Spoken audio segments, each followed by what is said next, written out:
بے شک اللہ کے نزدیک سب سے بہترین دین اسلام ہے۔ بے شک، سبحان اللہ، سبحان اللہ۔ سب سے بہترین دین اسلام۔ جب سے یہ دنیا بنی تو اللہ تعالیٰ نے سب سے پہلے حضرت آدم علیہ السلام کو اس دنیا میں بھیجا۔ جی بے شک۔ آدم علیہ السلام کے بعد وقفے وقفے سے انبیاء آتے رہے، اور وہ انبیاء کیوں آتے تھے؟ جب دنیا میں گناہ زیادہ ہونے لگتے تھے، لوگ اللہ کی باتوں کو بھول جاتے تھے، تو اللہ تعالیٰ وقفے وقفے سے اپنے انبیاء اور رسول کو دنیا والوں کی ہدایت کے لیے مبعوث فرماتا تھا۔ اسی طریقے سے یہ چلتا رہا، سب سے پہلے آدم علیہ السلام آئے، ان کے بعد آتے رہے۔ اسی طریقے سے حضرت عیسیٰ علیہ السلام آئے۔ جی بے شک۔ عیسیٰ علیہ السلام کے آنے کے بعد دنیا میں پھر چاروں طرف گمراہیاں پھیل گئیں۔ بہت برا حال، پہلے سے بھی زیادہ برا حال ہو چکا تھا۔ بہت برا حال تھا پوری دنیا کا، اور ان سب میں سب سے زیادہ برا حال تھا عرب کا ہی، جی بے شک۔ یعنی مکہ مدینہ کا سب سے زیادہ برا حال وہاں کا تھا۔ تو اللہ تعالیٰ نے جو سلسلہ پہلے سے چلا آ رہا تھا، اسی سلسلے کے مد نظر اللہ تعالیٰ نے حضرت عیسیٰ علیہ السلام کے بعد حضور کو مبعوث فرمایا۔ جی بے شک، سبحان اللہ، سبحان اللہ۔ حضور آئے، اور جب ہی سے یہ ہمارا دین یعنی دین اسلام آیا۔ جی سبحان اللہ۔ اسلام نے اپنی تعلیمات چاروں طرف پھیلائیں، اور لوگ اسلام کے حلقے میں آتے رہے۔ پوری دنیا میں چاروں طرف اسلام پھیل گیا۔ اب حضور جو تھے آخری نبی تھے، اب کوئی نبی آنے والا نہیں ہے۔ دنیا میں اب بھی چاروں طرف گمراہیاں اور بدکاریاں پھیل چکی ہیں۔ کوئی بھی چیز دیکھو، کوئی ایسی برائی نہیں ہے جو ہم مسلمانوں میں نہ ہو۔ سب سے بری چیز ہم مسلمانوں میں جھوٹ بولنا، غیبت کرنا، چغلی کرنا، طرح طرح کے عیب ہمارے اندر موجود ہیں۔ وہ کام جو سراسر قرآن میں حرام قرار دیے گئے ہیں، ان کاموں کو ہم بڑے شوق سے کرتے ہیں آج کے دور میں۔ مثال کے طور پر شراب پینا، اتنی شراب اب کافروں میں نہیں پی جاتی جتنی آج ہم مسلمانوں میں پی جاتی ہے۔ جی بے شک۔ بڑے افسوس کا مقام ہے۔ وہ قوم جو سب سے بہتر تھی، وہ اسلام، وہ دین جو سب سے بہتر تھا، آج ہم نے اس کو توڑ مڑوڑ کر رکھ دیا۔ قرآن پاک میں خنزیر کھانا بھی حرام ہے اور شراب پینا بھی حرام ہے۔ جی بے شک۔ اگر کسی انسان سے کہو کہ خنزیر کھا لو تو اسے بے حد برا لگے گا، یہاں تک نوبت آ جائے گی کہ شاید وہ تمہیں مارنے بھی لگے۔ کیونکہ خنزیر کھانا قرآن پاک میں حرام ہے۔ کوئی بھی مسلمان ایسا نہیں ہو سکتا جو خنزیر کھا لے، لیکن شراب ایک شربت کی طرح ہے، سب لوگ اسے پیتے آ رہے ہیں۔ وہ جتنا وہ حرام ہے، اتنی ہی شراب حرام ہے۔ لیکن خنزیر، اس کو تو ہم نے حرام ہی سمجھا، لیکن شراب ایسی انمول چیز ہو گئی کہ کافروں سے زیادہ ہم لوگ اسے پینے لگے۔ تو یہ ہمارے اسلام کی تعلیمات نہیں ہیں۔ حضرات، اب یہ ساری برائیوں کی جو جڑ ہے وہ ہے ہمارے اندر تعلیم کا نہ ہونا۔ سب سے بڑی چیز ہے تعلیم کا نہ ہونا۔ آج کتنی محفل ہے، ان میں سے شاید ایک یا دو ہی لوگ ایسے ہوں کہ ان کی اولاد ان کے مرنے کے بعد ان کے نماز جنازہ پڑھا سکے۔ شاید ایک یا دو لوگ ہوں گے ایسے کہ ان کی اولاد اس قابل ہو کہ وہ ان کے اپنے ماں باپ کے مرنے کے بعد ان کی نماز جنازہ پڑھا سکے۔ نماز جنازہ پڑھانا تو بہت دور، فاتحہ بھی نہیں پڑھ سکتی۔ یہ کس وجہ سے ہوا؟ ہمارے علم کے نہ ہونے کی وجہ سے۔ علم کو ہم نے پڑھنا چھوڑ دیا، علم حاصل کرنا چھوڑ دیا، یہی ہمارا ہوا۔ علامہ اقبال اس بارے میں فرماتے ہیں، بڑا تعجب ہے کہ وہ قوم تعلیم و ترقی میں پیچھے ہے جس قوم کا آغاز ہی اقرا سے ہوا تھا۔ کہ وہ قوم تعلیم و ترقی میں پیچھے ہے جس قوم کا آغاز ہی اقرا سے ہوا تھا۔ آیا سمجھ میں؟ اقرا سے ہوا تھا۔ میں بتاتا ہوں، جب اللہ تعالیٰ نے حضور صلی اللہ علیہ وسلم کو اعلان نبوت کا حکم دیا کہ آپ اعلان فرما دو، اعلان نبوت کا، حضور نبی تو پیدائشی ہیں، آدم علیہ السلام سے پہلے بھی نبی تھے، لیکن آئے سب سے بعد میں، اور اعلان نبوت بھی حضور نے 40 سال بعد فرمایا تھا۔ تو جب اعلان نبوت کہا، قرآن اترنا نازل ہونا شروع ہوا، تو سب سے پہلے کون سی آیت ہوئی تھی؟ اقرأ بسم ربک الذی خلق، یعنی پڑھو۔ تو یہاں سے ہمارا اسلام شروع ہوا، کس سے؟ اقرأ سے، یعنی پڑھو۔ اور وہی حال اب ہمارا ہے کہ ہمارا اسلام ہی اقرأ سے شروع ہوا، یعنی پڑھنے سے، اور ہم ہی ایسی قوم ہے جو تعلیم و ترقی میں سب سے پیچھے ہیں، اور یہی ہماری برائیوں کی جڑ ہے، یہی ہمارے فساد، فتنہ فساد کی جڑ ہے کہ ہم نے تعلیم کو اٹھا کر رکھ دیا۔ حضرات محترم، تعلیم ایک ایسی چیز ہے کہ جس سے ہماری دنیا بھی سنورتی ہے اور آخرت بھی سنورتی ہے۔ میں یہ نہیں کہتا کہ آپ اپنے بچوں کو علم دین ہی سکھاؤ، علم دین مفتی بناؤ یا مولوی بناؤ۔ علم دین صرف اتنا سیکھنا فرض ہے کہ آدمی حلال حرام پہچان سکے۔ یہ نہیں ہے کہ مولوی مفتی ہی بناؤ، اتنا بناؤ کہ آدمی صرف حلال اور حرام جان سکے۔ اب جتنا حلال حرام جان سکے اتنا علم دین آپ حاصل کراؤ، تو باقی جو تعلیم آپ دینا چاہو آپ دو اسے، ڈاکٹر بناؤ، انجینئر بناؤ، کچھ بھی بناؤ، کچھ بھی تعلیم دو، لیکن اتنا علم ضرور سکھا دو کہ وہ حلال حرام کو جان سکے۔ اور سب سے ضروری چیز، تمہارے مرنے کے بعد تمہاری مغفرت کرا سکے۔ کیا ہوتا ہے جب کوئی انسان مر جاتا ہے تو اس کے نامہ اعمال، جو کچھ اس نے دنیا میں کیا اس کا اسے اجر مل گیا، لیکن مرنے کے بعد اس کے نیک اعمال اس کے ختم ہو جاتے ہیں۔ دو چیزیں ایسی ہیں کہ اگر انسان مر بھی جائے تو اس کے نامہ اعمال میں نیکیاں لکھی جاتی رہتی ہیں۔ وہ دو اعمال کیا ہیں؟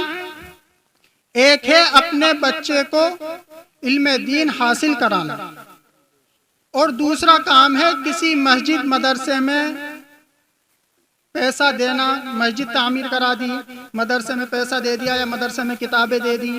اب وہ کتابیں، جو بچے وہ کتابیں پڑھیں گے، اب ان بچوں کے پڑھنے کا ثواب، اب اگر مان کر چلو اس بچے کے پڑھنے کا ثواب بھی آپ کو ملے گا جو کتاب آپ نے مدرسے میں دی یا کچھ دیا۔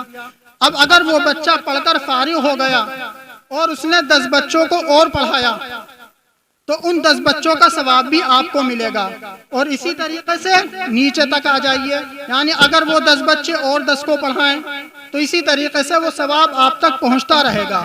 تو یہ ہے ہمارے مرنے کے بعد نامہ اعمال میں جاری رہنا۔ اور دوسری چیز تھی ہمارے بچے کا علم دین حاصل کرانا۔ اگر ہم اپنے بچے کو علم دین حاصل کرائیں گے تو ہمارا بچہ مرنے کے بعد ضرور ہمارے لیے مغفرت کی دعائیں کرتا رہے گا۔ ہوتا کیا ہے جب ہم اپنے بچے کو ڈاکٹر یا انجینئر کچھ بنا دیتے ہیں تو ماں باپ اپنے بچے کے سامنے اونچی آواز میں یا کوئی فرمائش کرنے سے بھی ڈرتے ہیں۔ اکثر ایسا ہوتا ہے، ہم نے اپنے بچوں کو ڈاکٹر بنا دیا، انجینئر بنا دیا، وہ بہت بڑا آدمی بن گیا، اب ماں باپ بوڑھے ہو گئے تو وہ بچے کے سامنے نہ تو اپنی کوئی فرمائش کرتے نہ کوئی کسی کام کو کہتے۔ کیوں؟ کہ کہیں ایسا نہ ہو کہ ہمارا بچہ ناراض ہو جائے، ہمارا بچہ کہیں ایسا نہ ہو کہ ناراض ہو جائے، بہت بڑا آدمی بن گیا، ڈاکٹر ہے، انجینئر ہے، تو ہم لوگ ڈرتے ہیں۔ لیکن یاد رکھیے، خدا کی قسم، اگر آپ نے اپنے بچے کو عالم دین بنایا تو اب آپ کو ڈرنے کی ضرورت نہیں ہے، بلکہ اب آپ کا بچہ خود ڈرے گا کہ کہیں ایسا نہ ہو کہ میرے ماں باپ مجھ سے ناراض ہو جائیں۔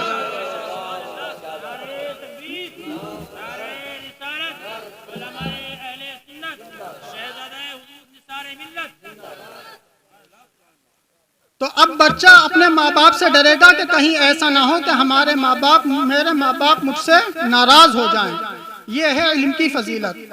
تو کم سے کم اپنے بچوں کو علم دین سکھائیے۔ مولوی مفتی بنانا ضروری نہیں، بس اتنا ہی سکھا دیں کہ کم سے کم وہ حلال اور حرام کو جان سکے، حلال اور حرام کو پہچان سکے۔ حدیث شریف میں آتا ہے کہ اگر کسی شخص نے اپنے بچے کو حافظ قرآن بنایا، کسی باپ نے اپنے بچے کو حافظ قرآن بنایا تو اس شخص کے لیے، یعنی اس کے جو ماں باپ ہیں ان کے لیے جنت واجب ہے۔ ماں باپ کے لیے جنت واجب ہے۔ قیامت کے دن جب روز محشر کوئی کسی کا نہ ہوگا، کوئی کسی کا پرسان حال نہ ہوگا، تو حدیث شریف میں آتا ہے کہ دو شخص آئیں گے میاں بیوی، سروں پر ان کے تاج ہوگا، بڑے اچھے کپڑے پہنے ہوئے، لوگ پوچھیں گے یہ کون ہے؟ تو جواب آئے گا کہ انہوں نے اپنے بچے کو حافظ قرآن بنایا تھا۔ تو جو شخص اپنے بچے کو حافظ قرآن بنا دے تو اس کے والدین کے لیے جنت واجب ہے۔ اب وہ بچہ حافظ تو بنا دیا آپ نے، اب اس بچے نے قرآن پر عمل کیا یا نہ کیا، وہ اس کے ذمہ ہے، یہ اب آپ کے ذمہ نہیں ہے۔ آپ نے اپنی محنت کری، بچے کو حافظ قرآن بنا دیا۔ اکثر ایسا ہوتا ہے بچے پڑھتے ہیں، حافظ بنے، لیکن حفظ کر کے چھوڑ دیا، داڑھی کٹوانے لگے، نماز نہیں پڑھتے، روزے نہیں رکھتے، تو اب اس کا گناہ آپ پر نہیں ہوگا، اس کا گناہ اسی بچے پر ہوگا، لیکن آپ کی جنت واجب ہے، حدیث شریف میں آتا ہے۔ اسی طریقے سے یہ تھی حافظ ہونے کی فضیلت۔ اگر آپ اپنے بچے کو مفتی یا مولوی بناتے ہیں تو اس کی بھی حدیث شریف میں بڑی فضیلت آتی ہیں۔ حدیث شریف میں آتا ہے کہ من یرید اللہ بہ خیرا یفقہہ فی الدین، کہ اللہ تعالیٰ جس کے ساتھ بھلائی چاہتا ہے، اللہ تعالیٰ جس کے ساتھ بھلائی چاہتا ہے تو اسے دین کی سمجھ عطا فرماتا ہے۔ سوچنے کا مقام ہے کہ اللہ تعالیٰ جس کے ساتھ بھلائی چاہتا ہے تو اسے دین کی سمجھ عطا فرماتا ہے۔ ایک اور حدیث شریف میں آتا ہے کہ اگر کوئی مفتی اور اس کے مقابلے میں کوئی بالکل جاہل آدمی، یعنی اسے علم کی کوئی تمیز نہیں، لیکن ہے بڑا پکا نمازی، پانچوں وقت کا نمازی، پورے دن نفل پڑھنے والا، نماز روزے زکوٰۃ سب عمل کرنے والا، لیکن ہے جاہل، تو حدیث شریف میں آتا ہے کہ کوئی جاہل عبادت گزار یعنی بے حساب عبادت کرنے والا، اگر وہ جاہل پوری رات عبادت کرے، پوری رات نفل پڑھے، اور وہ عالم پوری رات ٹانگیں پھیلا کر سوئے، تو اس جاہل سے بہتر ہے، یعنی اس کی عبادت کرنا اس کے علم سے کم ہے، علم کی یہ فضیلت ہے۔ تو کم سے کم اپنے ایک بچے کو عالم دین، حافظ دین، عالم قرآن ضرور بنانا چاہیے، اور جتنی ضرورت اب لڑکوں کو علم دین کی ہے اس سے کہیں زیادہ ضرورت اب لڑکیوں کے لیے ہے۔ کیونکہ لڑکا جب بالغ بڑا ہوتا ہے، شادی بیاہ ہو گئی، گھر میں رہتا ہے، لڑکی جب پڑھتی ہے تو سب سے پہلے وہ اپنے گھر کو سنوارتی ہے۔ اگر لڑکی پڑھی ہوئی ہوگی تو سب سے پہلے اپنے گھر کو سنوارے گی، یعنی جو اس کا اپنا گھر ہے ماں باپ کا، اور جب وہ شادی ہو جائے گی تو پھر وہ اس گھر کو سنوارے گی جہاں وہ جائے گی۔ اور بچہ کی پہلی پرورش جو گود ہوتی ہے وہ ماں کی گود ہوتی ہے، بچے کی پہلی پرورش، اور جب ماں پڑھی لکھی ہوگی تو بچہ بھی ایسا ہی ہوگا، یعنی جیسی ماں ویسا ہی بچہ۔ تو پھر آپ کو اس چیز کی ضرورت نہیں پڑے گی، اس چیز پر افسوس کرنا نہیں پڑے گا کہ میرا بچہ میری خدمت نہیں کرتا۔ کیونکہ آپ نے اپنی بیٹی کو پڑھایا ہے تو اس کا بیٹا بھی اسی کی طرح ہی بنے گا۔ تو حضرات، ہمارے معاشرے میں بے حساب برائیاں آ چکی ہیں، جھوٹ، چغلی کے اوپر حدیث شریف سناتا ہوں۔ چغلی ایک بہت برا عیب ہے جسے انسان سمجھتا نہیں، ذرا سی بات پر اس کی ادھر چغلی کر دی، اس کی ادھر چغلی کر دی۔ حدیث شریف میں آتا ہے کہ جو شخص چغلی کرتا ہے تو وہ شخص ایسے ہے جیسے اپنے مرے ہوئے بھائی کا گوشت کھائے، وہ شخص ایسا ہے جیسے اپنے مرے ہوئے بھائی کا گوشت کھائے۔ ایک تو بھائی، اب بھائی کو تکلیف بھی ہو جائے، ذرا سی چوٹ بھی آ جائے تو دل برداشت سے باہر ہو جاتا ہے، تو چوٹ تو بہت دور، مرا ہوا بھائی اور اوپر سے اس کا گوشت کھانا، یہ ہے چغلی۔ تو سوچنے کا مقام ہے، اب چغلی آدمیوں سے زیادہ عورتوں کے اندر ہے۔ یہ معاف کیجئے گا، سامنے ہی بیٹھی ہیں، لیکن بات حق ہے کہ ہم سے زیادہ، آدمیوں سے زیادہ یہ عیب عورتوں کے اندر ہے۔ ادھر کی ادھر سنی، ادھر کی ادھر سنی، ادھر کی ادھر لگا دی۔ حدیث شریف میں آتا ہے کہ اگر کسی شخص کے گھر جاؤ، اگر مہمانداری میں جا رہا ہو، رشتہ داری میں جا رہا ہو یا پڑوس میں جا رہا ہو، کسی کے گھر جاؤ تو اندھے بن کر جاؤ اور بہرے بن کر نکلو۔ کسی کے گھر جاؤ تو اندھے بن کر جاؤ اور بہرے بن کر نکلو۔ کیا مطلب ہے اس کا؟ جو دیکھا وہ وہیں کا وہیں، جو سنا وہ وہیں کا وہیں، بہرے بن کر گئے، یعنی ایسا آ جاؤ جیسے ہم نے کچھ سنا ہی نہیں۔ حضرات، اسی طریقے سے یہ چغلی ہے جو ہمارے سماج میں، ہمارے معاشرے میں بہت بری طرح پھیل چکی ہے، اور بھی اسی طریقے سے بہت سی برائیاں ہیں۔ ان میں سے ایک آج جو سب سے زیادہ بری چیز ہے وہ ہے جہیز۔ حضرات، اللہ تعالیٰ نے حضور صلی اللہ علیہ وسلم کو تمام عالمین کے لیے رحمت بنا کر بھیجا۔ جب حضور صلی اللہ علیہ وسلم اس دنیا میں تشریف نہیں لائے تھے تو پوری دنیا کا برا حال تھا، عورتوں پر تو ظلم کیا جاتا تھا۔ آپ نے بہت سے واقعات سنے ہوں گے، عرب کے اندر تو لڑکیوں کو زندہ دفن کر دیا جاتا تھا، لیکن جب حضور آئے، حضور نے، اسلام نے عورتوں کو وہ بہت بڑا مقام دیا، اور اللہ تعالیٰ نے اولاد، کسی شخص کے اولاد ہوتی ہے تو حدیث شریف میں آتا ہے کہ اگر بیٹا ہو تو وہ خدا کی نعمت، اگر بیٹا ہو تو وہ خدا کی نعمت، اور اگر بیٹی ہو تو وہ خدا کی رحمت۔ اس میں دونوں میں کیا فرق ہے؟ نعمت ہوئی تو ملے گی، بات ختم۔ اگر رحمت ہوئی، ایک تو رحمت ملی اور پھر اس کی برکت سے اور بھی چیزیں ملیں گی، اور دوسری بات، نعمت کا حساب ہوگا، نعمت کا حساب ہوگا۔ حساب سے کیا مراد؟ آپ کے بیٹا ہے، آپ نے اپنے بیٹے پر کیا خرچ کیا، کیا خرچ نہیں کیا، کہاں فضول خرچی کی، کہاں فضول خرچی نہیں کی، ان سب چیزوں کا حساب ہوگا۔ لیکن اگر آپ نے اپنی بیٹی پر خرچ کیا تو اس چیز کا حساب نہیں ہوگا۔ کیوں؟ کیونکہ بیٹی رحمت ہے۔ تو اس جہیز نام کی چیز نے، اللہ تعالیٰ نے تو ہمارے لیے، مسلمانوں کے لیے بیٹی کو رحمت بنایا تھا، لیکن اس جہیز نام کی لعنت نے بیٹی کو ہمارے لیے زحمت بنا کر رکھ دیا۔ زحمت کیسے بنایا؟ اس جہیز نے۔ اب جہیز اتنا مہنگا ہے، کوئی شادی وغیرہ، کوئی عام آدمی شادی نہیں کر سکتا، کروڑوں میں، لاکھوں روپوں میں جا کر شادی ہوتی ہے۔ اب جو سوچنے کی بات ہے، آج آپ کے پاس پیسہ ہے، آپ جتنا دل کرے خرچ کرو، لیکن جس کے پاس پیسہ نہیں ہے اس کی بھی تو بیٹی ہے، وہ کیسے خرچ کرے؟ بہت سے کہتے ہیں کہ ہماری کوئی مانگ نہیں ہے، ہم جہیز نہیں لیتے۔ وہ بات ٹھیک ہے، مانگ نہیں ہے، لڑکی والا اپنی خوشی سے دے رہا ہے، اچھی بات ہے، لیکن یہ بہت بری رسم ہے۔ آپ اس کو اپنے منہ سے منع کریے کہ ہم جہیز لیں گے ہی نہیں، تبھی شادی کریں گے، تو کیا آپ کی بیٹے کو بیٹی نہیں ملے گی؟ بالکل ملے گی، بہت اچھی ملے گی، بہت فرما بردار اور نیک ملے گی۔ مولانا انیس صاحب نے بیان کیا تھا کہ بیٹی لے کر آ جاتے ہیں، اب وہ شوہر کے سر چڑھ کے بولتی ہے، تو وہ کیوں بولتی ہے؟ کیوں؟ کیونکہ آپ نے جہیز نہیں لیا بلکہ اپنے بیٹے کو اس کے ہاتھوں بیچا ہے۔ آپ نے جہیز نہیں لیا بلکہ اپنے بیٹے کو جہیز کے نام پر اس کے ہاتھوں بیچ دیا، غلام بنا دیا۔ تو ظاہر سی بات ہے، تو جب اتنا مال لیا ہے تو وہ اسی کی سنے گا۔ میں کسی کی برائی نہیں کر رہا، بہت بری چیز ہے جہیز۔ ہندوستان میں، اسلام میں کوئی جہیز نہیں ہے۔ حدیث شریف میں آتا ہے کہ سب سے بہترین نکاح وہ ہے جس میں لڑکی کے باپ پر ایک تنکے کا بھی بوجھ نہ ہو۔ سب سے بہترین نکاح وہ ہے جس میں لڑکی کے باپ پر ایک تنکے کا بھی بوجھ نہ ہو، اور یہاں تنکا کیا، سات آسمانوں کا بوجھ ہوتا ہے۔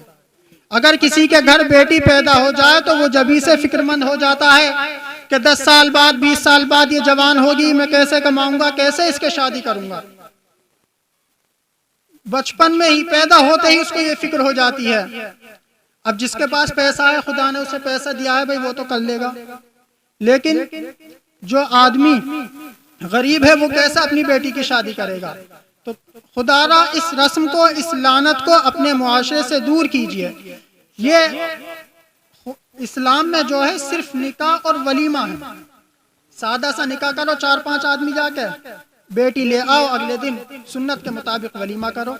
لیکن ہم نے ہندوستان میں رہ کر، ہندوستان میں جو کفار ہیں ان کی نقل کرتے ہوئے، اسلام میں کوئی جہیز نام کی چیز نہیں ہے۔ ہم یہاں ہندوستان میں رہتے ہیں، ہندوستان سے بھی باہر کسی بھی ملک میں چلے جاؤ، کوئی جہیز نام کی کوئی چیز نہیں ہے، صرف یہ ہندوستان میں ہے۔ کیوں؟ کیونکہ یہاں پر ہندوستان میں جو کفار ہیں ان کا ہاں یہ رسم ہے، جہیز چلتا ہے، تو ہم نے بھی ان کی رسم کو اپنا لیا۔ یاد رکھیے حدیث شریف میں آتا ہے کہ جو شخص جس قوم کی مشابہت رکھے گا تو اس کا حشر اسی قوم کی طرح ہوگا۔ یعنی جو ہم اپنے اندر جو برائیاں دوسری قوم سے لے کر پیدا کریں گے، جیسی دوسری قوم کرتی ہے ہم بھی ویسا ہی کریں گے، تو ہمارا حشر بھی اسی قوم کی طرح ہوگا۔ تو حدیث شریف میں ایک ابھی حدیث سنائی تھی کہ جس میں لڑکی کے باپ پر ایک تنکے کا بھی بوجھ نہ ہو، سب سے بہترین نکاح وہ ہے۔ ایک اور حدیث میں آتا ہے کہ سب سے بہترین نکاح وہ ہے جس میں صرف نکاح ہو اور اس کے بعد سنت کے مطابق ولیمہ ہو۔ حضرات محترم، میرے ہاں رشتہ داری میں ننیال میں ایک شادی دیکھی میں نے، اس لیے بیان کر رہا ہوں کہ کیونکہ اچھی چیز کو دوسروں تک پہنچانا بھی ایک اچھی بات ہے۔ میری ننیال میں شادی ہوئی ماموزاد بھائی کی، بہت غریب لڑکی سے انہوں نے شادی کی، جبکہ بہت مالدار کروڑ پتی آدمی ہے، بہت غریب لڑکی سے شادی کی۔ نہ تو جہیز نام پر انہوں نے کوئی چیز لی، اور یہاں تک کیونکہ آدمی مالدار ہوتا تو اس کے احباب رشتہ دار بھی سب ایسے ہی ہوتے ہیں، تو انہوں نے بارات بھی بہت اچھی کری، سب کچھ اچھا کرا، جہیز نام کا بالکل نہیں لیا، اور جو کھانے وانے کا انتظام تھا بارات میں وہ بھی سب اپنی ہی جیب سے کیا تھا، وہ بھی سب اپنی ہی جیب سے کیا، اور جہیز نام پر کچھ نہیں لیا۔ یہ صرف اس لیے سنایا کیونکہ اچھی بات بھی دوسروں تک پہنچانا اچھی بات ہے۔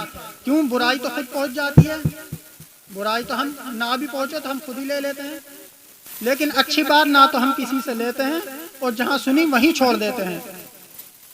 تو حضرات، یہ ہمارے معاشرے کی برائیاں ہیں جو ہم میں بہت زیادہ پیر جما چکی ہیں۔ ہمیں اگر اپنی اصلاح کرنی ہے تو سب سے پہلے ہمیں ان چیزوں کو ختم کرنا ہوگا۔ وقت کافی ہو چکا ہے، اس لیے معذرت چاہتا ہوں، اور جو کچھ میرے بولنے میں غلطی ہوئی ہو اللہ تعالیٰ سے دعا ہے کہ اللہ تعالیٰ معاف فرمائے۔ وآخر دعوانا ان الحمدللہ رب العالمین۔